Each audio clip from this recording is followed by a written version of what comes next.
आज 22 मई 2026 है, दिन है फ्राइडे का। मैं आज बात करने वाला हूँ कोची शिपयार्ड के बारे में, क्योंकि जो एक्सपर्ट हैं उन्होंने ये बताया कि इस कंपनी के शेयर प्राइस आधा हो सकता है। इसका रीज़न ये बताया गया है कि कंपनी ने अभी ही अपने Q4 के नंबर को डिस्क्लोज किया है, जिसमें कंपनी का न केवल सालाना आधार पर रेवेन्यू घटा है, कंपनी का जो प्रॉफिट है वो भी सालाना आधार पर घट गया है। जिस वजह से जो एक्सपर्ट हैं उन्होंने इस कंपनी के शेयर को बेचने की सलाह दी है, क्योंकि हो सकता है कि इस कंपनी के शेयर प्राइस आगे चल के आधा हो जाए। ये वीडियो सिर्फ एजुकेशनल पर्पज है, ना मैं कोई भी स्टॉक खरीदने की सलाह देता हूँ और ना ही बेचने की। मैं आज बात करने वाला हूँ कोची शिपयार्ड लिमिटेड के बारे में। ये कंपनी वेसल्स बनाती है, शिप बनाती है इंडियन नेवी के लिए और इंडियन कोस्ट गार्ड के लिए। और अभी ही जो स्टॉक मार्केट के एक्सपर्ट हैं उन्होंने कहा है कि इस कंपनी का शेयर प्राइस फ्यूचर में आधा हो सकता है। इसका रीज़न ये बताया गया कि कंपनी का जो रेवेन्यू है Q4 में सालाना आधार पर 26% गिर गया है। सिर्फ रेवेन्यू ही नहीं गिरा, कंपनी का जो प्रॉफिट है वो भी सालाना आधार पर 24% गिर गया है, जिसके आधार पर ही जो स्टॉक मार्केट के एक्सपर्ट हैं उन्होंने इस कंपनी के शेयर को बेचने की सलाह दी है। ये तो बात है कोची शिपयार्ड के Q4 के रिजल्ट की और लेटेस्ट अपडेट की। जानते हैं इस कंपनी के शेयर प्राइस को। तो आज की बात करूं तो इस कंपनी का शेयर प्राइस है 1533 रुपीज़ 60 पैसे का, और आज इस कंपनी ने अभी तक थोड़ा सा रिटर्न निकाल के दिया है, जो कि है 0.17% का। लेकिन मैं हमेशा कहता हूँ कि एटलीस्ट 1 साल से लेकर 5 साल तक रिटर्न को आप जरूर देखें, तभी किसी भी कंपनी में अपना पैसा लगाएं। बात करूं कोची शिपयार्ड की, तो जब मार्केट डाउन था इस कंपनी ने भी अपने शेयर होल्डर्स को निराश किया। इस कंपनी के शेयर में गिरावट रही 16.71% की। यानी आज से ठीक 1 साल पहले कोची शिपयार्ड का शेयर प्राइस था 1915 रुपीज़ का, जो आज के दिन है 1533 रुपीज़ 60 पैसे का। तो जिसने भी 1 साल पहले कोची शिपयार्ड का शेयर खरीदा उसे तो निराशा साफ मिली ही होगी, क्योंकि 19 रुपये का शेयर प्राइस आज के दिन है 1500 रुपये का शेयर प्राइस।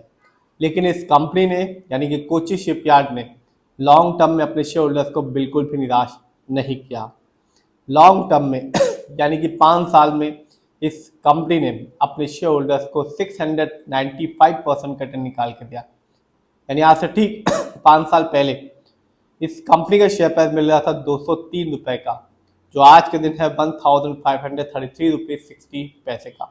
तो जिसने भी 5 साल पहले कोची शिपयार्ड को चुना, शेयर की अच्छी क्वांटिटी खरीदी, उसे इस कंपनी ने एक बढ़िया रिटर्न निकाल के दिया, क्योंकि 5 साल पहले 203 रुपये का शेयर प्राइस था, जो आज के दिन है 1533 रुपये का। तो इस कंपनी ने बताया कि लॉन्ग टर्म में ही एक अच्छा खासा बेनिफिट कंपनियां देती हैं। जानते हैं इस कंपनी के स्टॉक के परफॉर्मेंस को।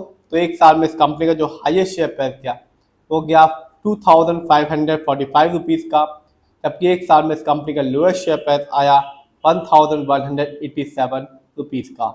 लेटेस्ट अपडेट बता चुका हूं कि कंपनी ने अभी ही अपने Q4 के रिजल्ट को डिस्क्लोज किया है, जिसमें कंपनी ने बताया कि कंपनी का जो रेवेन्यू है सालाना आधार पर 26% गिर गया है। साथ ही साथ रेवेन्यू ही नहीं गिरा, कंपनी का प्रॉफिट भी सालाना आधार पर 24% गिर गया है। इस वजह से ही जो एक्सपर्ट है उन्होंने कहा है कि इस कंपनी के शेयर को बेच दो। हो सकता है कि आगे चल के इस कंपनी का शेयर प्राइस आधा हो सकता है। जानते हैं इस कंपनी के इवेंट को। तो इस साल इस कंपनी ने अपने शेयर होल्डर्स को डिविडेंड भी दिया था, हर एक शेयर के बदले में 3.5 रुपये का। तो जिसके पास भी इस कंपनी के शेयर की एक अच्छी क्वांटिटी रही होगी उसे एक अच्छा डिविडेंड अमाउंट देखने को मिला होगा।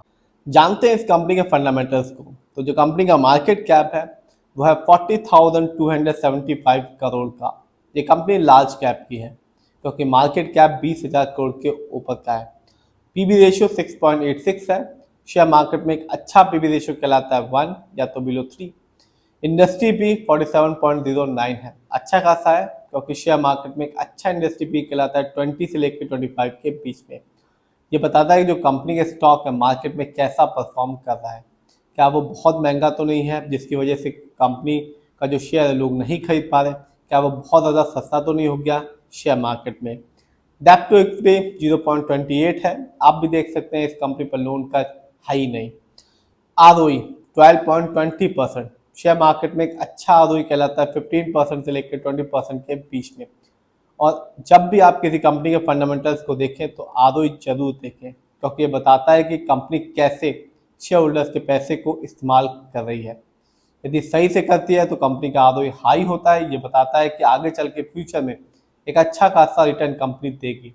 यदि कंपनी का ROE कम होता है या नेगेटिव होता है तो बताता है कंपनी शेयर होल्डर्स के पैसे को सही से इस्तेमाल नहीं कर पा रही।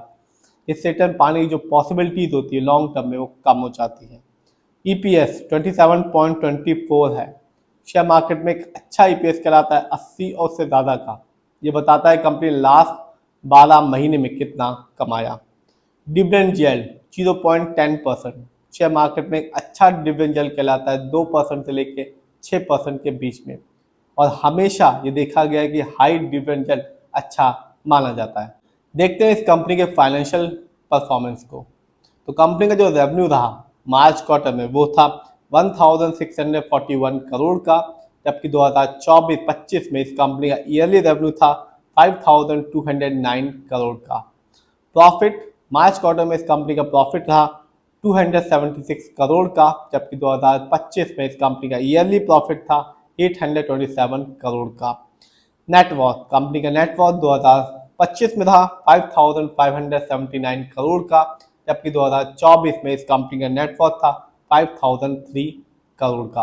ये तो बात रही कंपनी के फाइनेंशियल्स की, फंडामेंटल्स की और रिटर्न की। देखते हैं किसका कितना पैसा इस कंपनी पे लगा हुआ है। तो प्रमोटर यानी कि इस कंपनी के ओनर्स जिनका पैसा इस कंपनी में लगा हुआ है सबसे ज़्यादा 67.92% की होल्डिंग सिर्फ प्रमोटर की है। रिटेलर्स यानी कि हम लोग का पैसा इस कंपनी में लगा हुआ है 22.94% का, जबकि DII जिनका पैसा इस कंपनी में लगा हुआ है 3.98% का। FII जिनका पैसा इस कंपनी में लगा हुआ है 3.10% का। FII का मतलब विदेशी निवेशक। म्यूचुअल फंड जिनका पैसा इस कंपनी में लगा हुआ है 2.07% का। तो कंपनी ने यदि मैं रिटर्न को देखूं तो लॉन्ग टर्म में एक अच्छा रिटर्न निकाल के दिया है, लेकिन इस क्वार्टर में सालाना आधार में कंपनी का जो रेवेन्यू है वो भी गिर गया है, कंपनी का प्रॉफिट भी गिर गया है। और जो स्टॉक मार्केट के एक्सपर्ट हैं उनका ये कहना है कि इस कंपनी का जो शेयर प्राइस है वो आधा हो सकता है, जिसकी वजह से वो इस कंपनी के शेयर को बेचने की सलाह दे रहे हैं। फिर भी आप जिस पे भी पैसा लगाएं खुद रिसर्च करें, एनालाइज करें, अपने फाइनेंशियल एडवाइजर की राय लें।